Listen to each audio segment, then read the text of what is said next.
సింహాచలం చందనోత్సవంలో దుర్ఘటన జరగడం చాలా బాధాకరమని, విపక్షాలు దాన్ని రాజకీయం చేయడం సరికాదని మాజీ మంత్రి భీమిలి శాసనసభ్యులు గంటా శ్రీనివాసరావు అన్నారు. ఎంవీపీ కాలనీలో తన నివాసంలో ఏర్పాటు చేసిన మీడియా సమావేశంలో గంటా మాట్లాడుతూ సింహాచల చరిత్రలో ఎప్పుడూ ఈ విధంగా జరగలేదన్నారు. మృతి చెందిన వారిలో 4 తన అసెంబ్లీ నియోజకవర్గ నివాసులేనని తెలిపారు. 2024 ఎన్నికల్లో జగన్కు చావు తప్పి కన్నులొట్టబోయిందని, అయినా సరే బుద్ధి మారలేదని విమర్శించారు. ఈ ఘటనపై దారుణ వ్యాఖ్యలు చేస్తున్నారని, ప్రభుత్వ హత్య అంటూ నిస్సిగ్గుగా వ్యాఖ్యలు చేశారని మండిపడ్డారు. నష్టపరిహారం ₹1 ఎందుకు ఇవ్వరు అని ప్రశ్నించి, ఆ డబ్బులు మళ్లీ తాను అధికారంలోకి వచ్చాక ఇస్తాను అంటూ జగన్మోహన్ రెడ్డి జోకులు వేస్తూ మృతుల కుటుంబ సభ్యులతో సైతం పరిహాసం చేశారన్నారు. మొదటిసారిగా చందనోత్సవ నిర్వహణకు 4 మంత్రుల బృందం సమీక్ష నిర్వహించిందని గుర్తు చేశారు. వైసీపీ హయాంలో కచ్చలూరు బోట్ నుంచి ఎన్నో ప్రమాదాలు జరిగాయని వివరించారు. వైసీపీ ప్రభుత్వంలో ఎల్జీ పాలిమర్స్ ఘటనలో తప్ప ఏ ప్రమాదానికి ₹1 పరిహారం ఇవ్వలేదన్నారు. ఈ దుర్ఘటన బాధ్యులుగా ఏ స్థాయి వ్యక్తులు ఉన్నారో వారిపై కఠిన చర్యలు తీసుకుంటామని స్పష్టం చేశారు. ముఖ్యమంత్రి చంద్రబాబు నాయుడు చాలా స్పష్టంగా కఠిన చర్యలు తీసుకోవాలని ఆదేశించారని వెల్లడించారు. ఈ నెల 3న శాంతి హోమం సంప్రోక్షణ ప్రక్రియ నిర్వహించనున్నామని తెలిపారు. వైసీపీకి దేవాలయాల మీద ఎంత ప్రేమ ఉందో అంతర్వేది రామతీర్థ ఘటనలే ఉదాహరణ అని వివరించారు. సింహాచల సంఘటన మీద పూర్తి విచారణ జరుగుతుందన్నారు. సమావేశంలో కార్పొరేటర్లు పీలా మంగమ్మ, నొడగల అప్పారావు, టీడీపీ నాయకులు పిల్లా వెంకట్రావు, మొల్లి లక్ష్మణరావు తదితరులు పాల్గొన్నారు. నమస్కారం. ఏదైతే మొన్న జరిగిన సింహాచలం చందనోత్సవ సందర్భంగా జరిగిన సంఘటన చాలా దురదృష్టకరం. ఎప్పుడు కూడా జరిగిన విధంగా సింహాచలం క్షేత్రంలో మరి ఆ గోడ కూలిపోవడంతో 7 భక్తులు మరణించటం అది ఎవరు కూడా తీర్చలేని నష్టం. చనిపోయిన కుటుంబ సభ్యులకి, అలాగే చనిపోయిన వ్యక్తులకి ప్రభుత్వం తరఫున, వ్యక్తిగతంగా స్థానిక ఎమ్మెల్యేగా నా తరఫున కూడా ఆ రోజు సంతాపం తెలియజేయటం, వాళ్ళ కుటుంబ సభ్యులకి ప్రగాఢ సానుభూతిని కూడా తెలియజేయడం జరిగింది. ప్రభుత్వం కూడా సంఘటన జరిగిన వెంటనే గౌరవ ముఖ్యమంత్రి గారు దాని మీద స్పందించి చనిపోయిన వ్యక్తులకు ఎక్స్గ్రేషియాతో పాటు వెంటనే విచారణ కూడా ఆదేశించటం, ఏదైతే 3 మెన్ కమిటీని కాన్స్టిట్యూట్ చేశారో వాళ్ళు ఆల్రెడీ నిన్నటి నుంచి సింహాచలంలో పర్యటిస్తూ వాస్తవాలన్నీ కూడా వెరిఫై చేస్తున్న నేపథ్యం కూడా మనం చూస్తూ ఉన్నాం. అలాగే నాకు కాన్స్టిట్యున్సీ సంబంధించి చంద్రంపాలెంలో 2 భార్యాభర్తలు, చాలా చిన్న వయసులో 2 కూడా ఐటీ ఉద్యోగం చేస్తున్న ఫ్యామిలీ అది. అలాగే ఇంకొక వ్యక్తి అడివరం సింహాచలం ప్రాంతంలోనే ఉంటున్న స్టీల్ ప్లాంట్ సంబంధించిన ఇంకొక వ్యక్తి. చనిపోయిన 7గురిలో 3 మన భీమిలి నియోజకవర్గానికి సంబంధించిన వాళ్ళు. నిన్న కూడా అడివరం ఆ కుటుంబ సభ్యులతో మాట్లాడటం జరిగింది. ప్రభుత్వం నుంచి చెప్పిన ఎక్స్గ్రేషియో ఆల్రెడీ అమౌంట్ కూడా మొత్తం వచ్చింది. అది ఈరోజు రేపట్లో వాళ్ళకి పంపిణీ కూడా చేయడం జరుగుతుంది.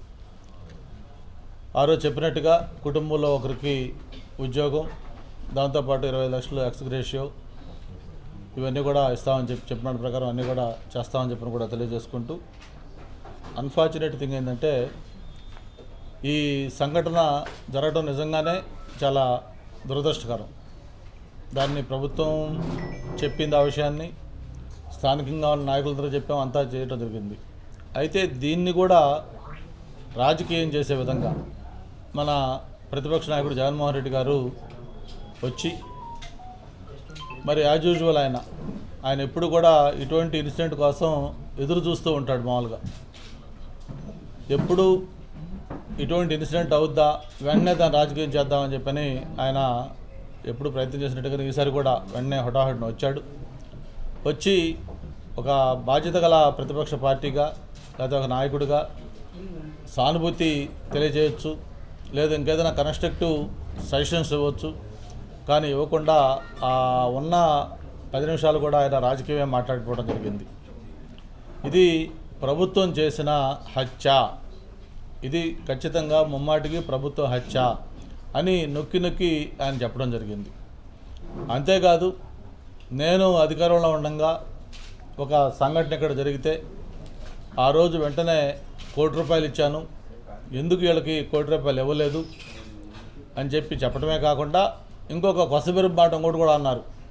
అమ్మా మీరేం బాధపడద్దు, మీకు ఆ ₹1,00,00,000 అందలేదని చెప్పారు, ఏమి ఇది కావద్దు అంటే మేము అనుకుంటా ఉన్నాం బహుశా ఏమన్నా ఆ మిగతా 75 లక్షలు జగన్మోహన్ రెడ్డి గారు ఏమన్నా పార్టీ నుంచో సొంత డబ్బులు అనౌన్స్ చేస్తాడేమోనని. కానీ రేపు మళ్ళీ నేను అధికారంలోకి వచ్చిన తర్వాత మీకు ఆ బ్యాలెన్స్ డబ్బులు ఇస్తానని చెప్పని ఒక చిన్న జోక్ కూడా చెప్పడం జరిగింది ఆయన. అంటే మొన్న ఆల్మోస్ట్ ఆల్ చావు తప్పి కన్ను లొట్టపోయింది దానికి.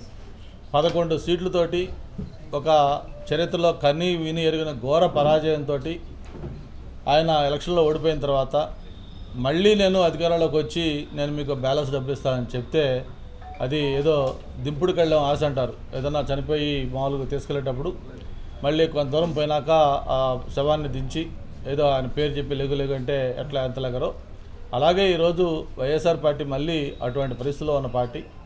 రేపు నేను మళ్ళీ అధికారంలోకి వచ్చినాక మీకు ఆ బ్యాలెన్స్ డబ్బులు ఇస్తానని చెప్పడం అంటే ఆ కుటుంబ సభ్యులతో పరిహాసం అన్నట్టుగా ఈరోజు ప్రజలు భావిస్తూ ఉన్నారు. అంతేకాదు నిన్న స్థానిక విశాఖపట్నంలో ఉన్న నాయకులు, వైఎస్ఆర్ పార్టీ నాయకులు, మరి వాళ్ళ పేర్లు కూడా మనకు అనవసరం ఇప్పుడు, అంతమంది నాయకులందరూ కూడా ఆ సంఘటన జరిగిన ప్రాంతానికి వెళ్ళారు. ఓకే రైట్, తప్పు లేదు. ప్రతిపక్ష పార్టీలు, రాజకీయ పార్టీలు ఇటువంటి సంఘటనలు జరిగినప్పుడు అది బాధ్యత, వెళ్ళినప్పుడు కొంచెం బాధ్యతాయుతంగా ఉండాల్సింది పోయి అక్కడ కూడా ఇష్టం వచ్చినట్టు మాట్లాడి వాళ్ళు కూడా ఇవి ప్రభుత్వం చేసిన హత్యలే అని చెప్పడం జరిగింది. ఎవరు కూడా ఇటువంటి ఇన్సిడెంట్ జరగాలని కోరుకోరు. అది తెలుగుదేశం ప్రభుత్వం కాదు, వైఎస్ఆర్ ప్రభుత్వం కాదు, లేకపోతే ఇంకో ప్రభుత్వం కాదు, ఏ ప్రభుత్వంలో కూడా ఇటువంటి సంఘటనలు జరగాలని ఎవరు కూడా కోరుకోరు. కానీ ఇటువంటి సంఘటనలు జరిగినప్పుడు ప్రభుత్వం ఎలా రియాక్ట్ అయింది, భవిష్యత్తులో మళ్ళీ ఇటువంటి జరగకుండా ఏం చేయాలి, ఇటువంటి వాటికి సంబంధించి చూడాలి తప్ప ఇది ప్రభుత్వం చేసిన హత్య అని చెప్పిన దాన్ని రాజకీయం చేసి మాట్లాడటం కూడా చాలా బాధాకరం. మీకు ఇది ఒక చిన్న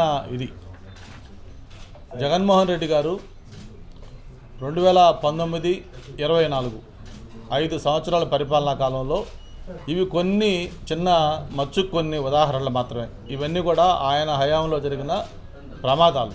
మీకు చెప్తాను. కచ్చులూరు బోటు మీ అందరూ కూడా గుర్తుంటుంది. టూరిజం సంబంధించిన బోటు మునిగిపోయి 47 మంది మృతి. అది కూడా ప్రభుత్వ హత్య అనాలా? అలాగే అన్నమయ్య డ్యామ్ కొట్టుకొని పోయి 37 మంది మృతి. అలాగే విశాఖలో ఎల్జీ పాలిమర్స్ అందరూ కూడా గుర్తుంది, మనం కూడా 2-3 రోజులు ఇబ్బంది పడ్డాం, 12 మంది మృతి. అలాగే రుయా ఆసుపత్రిలో ఆక్సిజన్ అందక అంటే ఎంత ఘోరమో చూడండి, అక్కడ 11 మంది మృతి. విశాఖలో ఒక క్రేను షిప్యార్డ్ దగ్గర అక్కడ 11 మంది మృతి. అలాగే బెజవాడ కోవిడ్ కేర్ సెంటర్లో స్వర్ణ ప్యాలెస్ అలాగే హాస్పిటల్ సంబంధించి అగ్ని ప్రమాదం అయితే 10 మంది మృతి. ఏలూరు జిల్లా పోరస్ కెమికల్స్లో అగ్ని ప్రమాదం 6 మంది మృతి. ప్రకాశం జిల్లా పాలమూరులో శానిటైజర్ తాగి, అది మద్యం అనుకొని శానిటైజర్ తాగి 13 మంది మృతి. జంగారెడ్డి గూడెంలో నాటు సారా తాగి 46 మంది మృతి. అంటే ఇవన్నీ కొన్ని ఎగ్జాంపుల్సే. ఇవన్నీ కూడా జరిగినప్పుడు ఇవన్నీ మేము ప్రభుత్వ హత్యలల్లా, ఎందుకంటే కొన్ని జరుగుతాయి. ఒక ఉమ్మడి విశాఖ పరిధి, ఈ ఉమ్మడి విశాఖ పరిధిలో తీసుకుంటే పరిశ్రమల్లో, అది ఓన్లీ పరిశ్రమల్లో 2019-20 13 ప్రమాదాలు జరిగాయి, 17 మంది చనిపోయారు. 2020-21 9 ప్రమాదాలు జరిగితే 31 మంది చనిపోయారు. 21-22 సంవత్సరాల్లో 11 ప్రమాదాలు జరిగితే 12 మంది చనిపోయారు. 2022-23 6 ప్రమాదాలు జరిగితే 11 మంది చనిపోయారు. 2023-24 4 ప్రమాదాలు జరిగితే 20 మంది. అంటే ఇది కేవలం ఉమ్మడి విశాఖ జిల్లాలో పరిశ్రమల్లో జరిగిన ప్రమాదాల్లోనే ఇంతమంది ఈ 5 ఏళ్లలో వైఎస్ఆర్ ప్రభుత్వం కాలంలో చనిపోయారు. అంటే దేన్ని ప్రభుత్వ హత్య అంటారంటే నిజంగా ఏదన్నా దాంట్లో ప్రభుత్వం టోటల్ ఫెయిల్యూర్ అయిపోయి కొన్ని జరిగిన ఎక్కడన్నా జరిగితే అటువంటి అంటారు తప్ప దీని అసలు ప్రభుత్వ హత్య అంటానికి రాజకీయంగా వాళ్ళు ఎంత దిగజారుతున్నారో దీన్ని అర్థం చేసుకోవాలని కూడా కోరుకుంటా ఉన్నాను.